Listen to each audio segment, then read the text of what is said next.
എന്റെ സാറേ, കത്തെഴുതിയ ഞാൻ തന്നെയാ. അവളിവിടെ നിൽക്കുന്നത് എന്റെ ഭാവിക്ക് ആപത്താ. എനിക്കെതിരെ നിൽക്കുന്നത് പെറ്റ തള്ളയെന്നോ കൂടെ പിറപ്പെന്നോ ഇല്ല. ഇനിയിപ്പൊ താലി കെട്ടിയവനാണെങ്കിലും കൊന്നൊഴിവാക്കും ഞാൻ.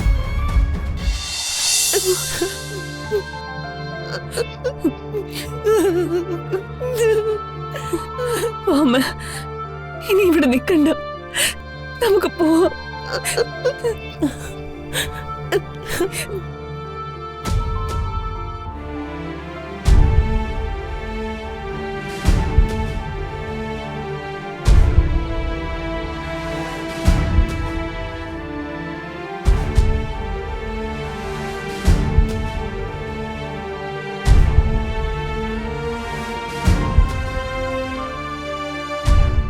മഹി എന്താ ആലോചിക്കുന്നേ?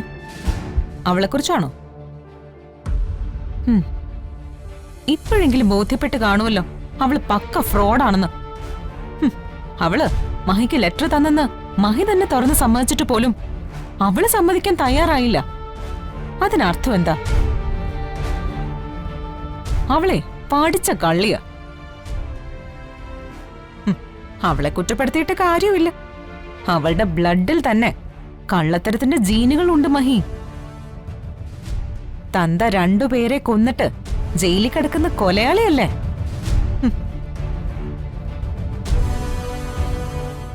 ഒരർത്ഥത്തിൽ പറഞ്ഞ അവളുടെ യഥാർത്ഥ സ്വഭാവം ഇപ്പോഴെങ്കിലും മഹിക്ക് മനസ്സിലായത് കാര്യമായി. ഇത്രയും കള്ളം പറയുന്ന ഒരു പെൺകുട്ടിയെ ദൈവമാ മഹിയുടെ ജീവിതത്തിൽ നിന്ന് ഒഴിവാക്കിയത്.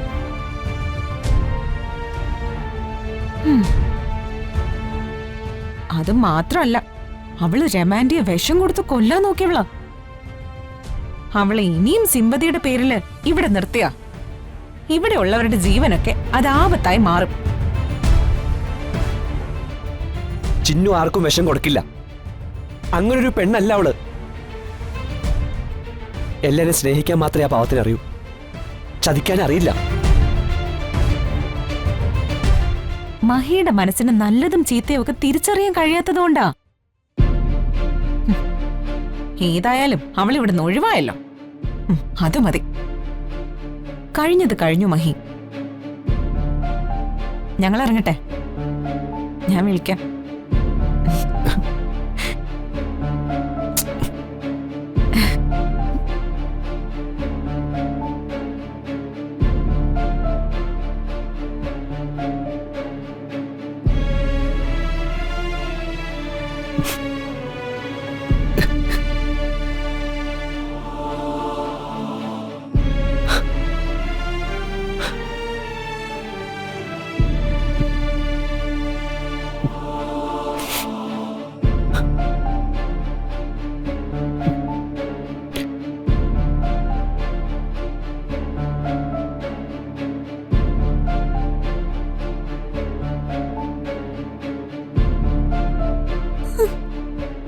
അമ്മ, ആ കത്ത് അത് ഞാൻ എഴുതിയതല്ല.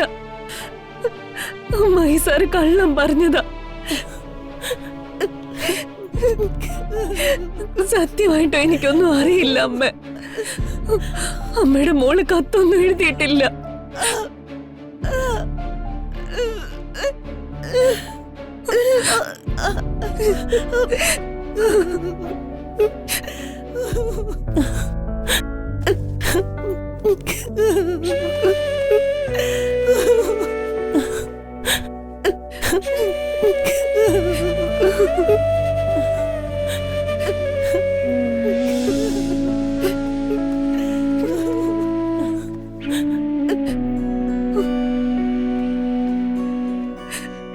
എന്നാലും അമ്മ, എന്റെ കൂടെപ്പറപ്പായിട്ട് പോലും എനിക്ക് വേണ്ടി ഒരു വാക്ക്.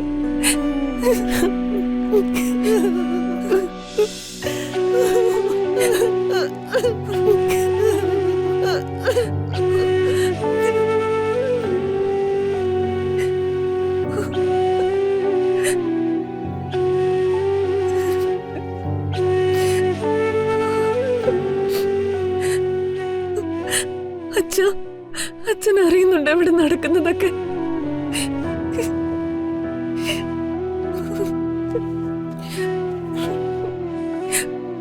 അച്ഛന്റെ മോളിപ്പോ വിശ്വസിക്കാൻ കൊള്ളാത്തവള. ഈ കുടുംബം തകർക്കാൻ നോക്കിയവള്. അച്ഛൻ പറയാറില്ലേ, സത്യം മാത്രമേ എപ്പോഴും വിജയിക്കുള്ളൂ എന്ന്. എന്നിട്ടാണോ ഇല്ലാത്ത കുറ്റത്തിന് ഞാനിപ്പോ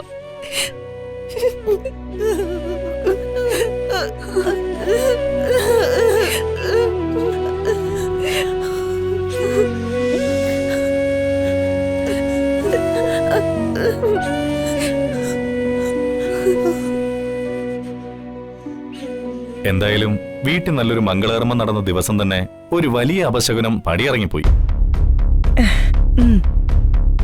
അത് ഓർക്കുമ്പോഴാ ഒരു സമാധാനം.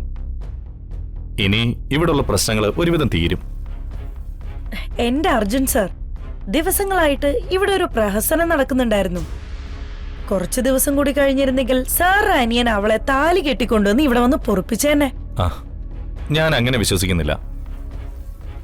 അമ്മ അവനെ ഭീഷണിപ്പെടുത്തിയപ്പോഴും അവൻ അവളെ മറന്നില്ലെങ്കിൽ ആത്മഹത്യ ചെയ്യുമെന്ന് പറഞ്ഞപ്പോഴൊക്കെ എനിക്കൊരു തമാശയായിട്ടാ തോന്നി.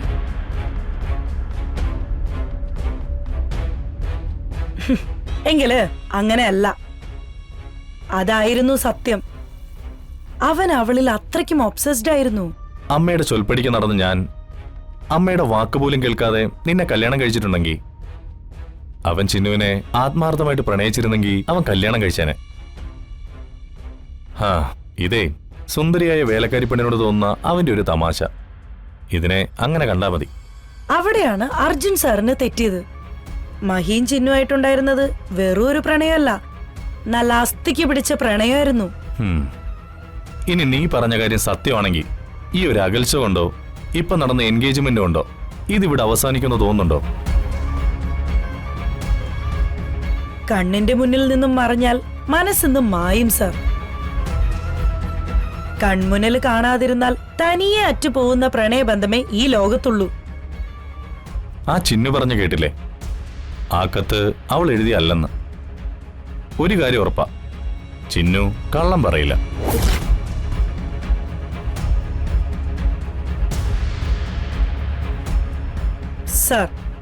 സാർ ഏത് ലോകത്താ ഈ ജീവിക്കുന്നേ? മോഷണം നടത്തിയവരെ പോലീസ് പിടിച്ചാൽ സത്യം വിളിച്ച് പറയാറുണ്ടോ? ഇല്ലല്ലോ. അതിന് പോലീസിന് മൂന്നാം മുറ ഉപയോഗിക്കേണ്ടി വരും. അത് തന്നെയാ ഇവിടെയും നടക്കുന്നേ.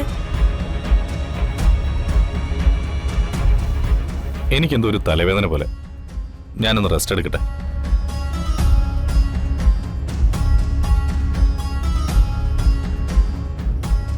എന്റെ സാറേ, കത്തെഴുതിയ ഞാൻ തന്നെയാ. അവളിവിടെ നിൽക്കുന്നത് എന്റെ ഭാവിക്ക് ആപത്താ. എനിക്കെതിരെ നിൽക്കുന്നത് പെറ്റ തള്ളയെന്നോ കൂടെ പെറപ്പെന്നോ ഇല്ല. ഇനിയിപ്പൊ താലി കെട്ടിയവനാണെങ്കിലും കൊന്നൊഴിവാക്കും ഞാൻ.